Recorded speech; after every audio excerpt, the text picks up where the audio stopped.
예, 오늘 이제 헌법 두 번째 강의 시작하겠습니다. 예, 15페이지고요. 여기서는 이제 국가의 성립 요건에 관련된 내용이 나와 있습니다. 우리가 여러분이 뭐 상식적으로 우리가 국가의 성립 요건에서 3요소 이렇게 얘기를 하면 일단 영토, 그 다음에 국민, 그 다음에 주권, 요 세 가지가 있다. 이렇게 되죠. 그래서 우리가 이제 요거에서 많이 출제되는 건 국민에 관련된 문제가 출제가 되는데 국적법에 관련된 내용이 소개되고 있습니다. 그래서 국적법은 우리가 여러분이 효과적으로 암기가 잘 되셔야 돼요. 이거는 판례보다는 법령입니다. 그래서 우리가 국적법은 1조부터 22조까지 있는데 그 내용을 샅샅이 다 외워주면 돼요. 이게 되고, 근데 하는데 그 전체적인 내용은 크게 두 가지로 생각하셔야 됩니다. 일단은 우리가 국적을 취득하는 절차. 그래서 국적 취득에 관련된 경우의 수를 쭉 해서 정리해 주시면 되는데, 국적을 취득하는 경우는 우리가 총 7가지가 있습니다. 그래서 7가지 조건들을 다 외워주시면 되고, 그 다음에 이제 우리가 복수국적이 되는 경우 있죠. 외국인이 우리나라 국적을 취득해서 복수국적이 된 경우라든가 우리나라 사람이 외국 국적을 취득해서 복수국적이 된 경우, 이렇게 두 가지 경우에 우리가 단일 국적주의를 원칙으로 하기 때문에 그 복수국적을 어떻게 처리할 것인가, 이런 절차에 관련된 것들을 잘 정리해 주시면 되는 이런 내용입니다. 그래서 그게 가장 큰 내용이에요, 국적법에서. 그래서 그 두 가지 내용을 잘 숙지를 하시고 이렇게 해 나가시면 된다. 그러면 우리가 뭐 전체 책을 다 볼 필요는 없고요. 일단 수업 시간에 여러분은 다 외우시면서 공부하시면서 이해하고 넘어가셔야 되는데, 일단 16페이지에 보시면 우리가 국적법에서 주로 이제 국적 취득에 관련된 내용 나와 있습니다. 네, 그러면 일단 우리가 먼저 좀 체크를 하면 국적 취득은 크게 두 가지가 있어요. 일단은 우리가 선천적 국적 취득이 있고 선천적 국적 취득, 그 다음에 후천적 국적 취득이 있습니다. 후천적 국적 취득.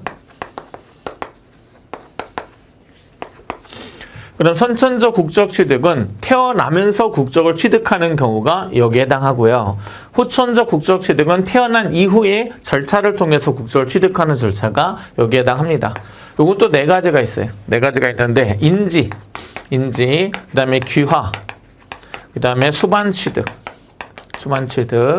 그 다음에 국적 회복 절차, 이렇게 해서 이렇게 되어 있고요. 또 귀화는 또 세 가지로 구성되어 있어요. 그래서 일반 귀화, 그 다음에 간이 귀화, 그 다음에 특별 귀화, 이렇게 해서 총 전체적으로 하나, 둘, 셋, 넷, 다섯, 여섯, 7가지. 이렇게 해서 이 7가지가 국적 취득의 절차입니다. 이 각각에 대해서 요인, 어떤 경우에 어떤 절차를 통해서 하면 되는 것이냐 하고, 그 다음에 절차, 이 내용까지 정리하고, 국적을 취득하는 시점이 언제냐, 이런 것까지 잘 정리해서 7가지 내용을 잘 정리해 주시면 되겠습니다. 예, 그러면 우리가 거기에 출생에 의한 국적 취득 양가로 1번 나와 있죠. 이게 선천적 국적 취득에 관련된 내용입니다. 이게 선천적 국적 취득이에요. 그럼 요거는 출생 당시에 부 또는 모가 대한민국 국민이다. 부모 모두가 대한민국 국민일 필요는 없어요. 둘 중에 한 명 이상이면 되고, 아버지가 한국인이고 어머니가 외국인인 경우 가능하고요. 아버지가 외국인이고 어머니가 한국인 경우도 그 자녀는 한국의 국적을 취득하게 되는 것이다. 둘 중에 한 명 이상이면 어머니든 아버지든 가리지 않고 한 명 이상이면 국적을 취득하게 된다. 그래서 부 또는 모 이렇게 되죠. 근데 시험 문제에서 부모 모두가 이렇게 해서 부모 모두가 대한민국 국민인자 해서 틀리는 문제 출제됩니다. 부 또는 모다라는 거 알고 있어야 되고요. 그 다음에 두 번째는 부모 모두가 분명하지 아니한 경우, 국적이 없는 경우, 또 경우이거나 국적이 없는 경우에는 대한민국에 출생한 자. 그래서 일단 우리는 보세요. 국적 취득의 원칙은 속인주의, 속지주의가 있습니다. 속인주의라고 하는 것은 뭐냐면 이 아이가 태어났어요.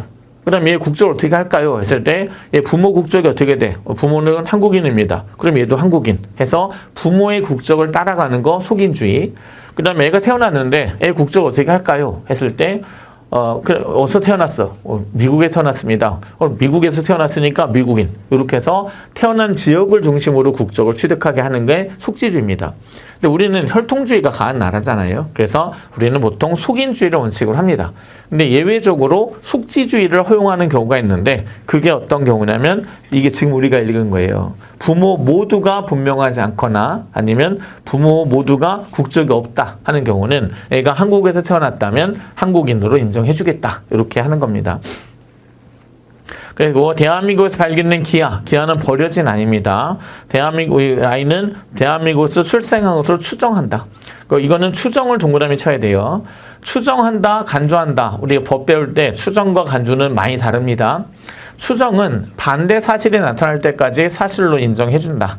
그래서 만약에 대한민국에서 출생한 것이 아니라는 반대 사실이 나타났다면 사실관계를 뒤집겠다는 얘기예요. 뒤집겠다. 그래서 이거는 추정한다가 맞는 거고 간주한다는 거는 반대 사실에 상관없이 그냥 그렇게 가겠다는 거예요. 그래서 얘가 대한민국에서 태어난 것이 아니라 할지라도 그냥 대한민국에서 태어난 것을 보겠다. 이게 간주한다예요. 본다, 간주한다 똑같은 말입니다. 그래서 이거는 시험 문제에서 추정한다가 맞는 건데 추정한다의 자리에 간주한다 또는 본다 해서 틀리는 문제 조심해야 됩니다.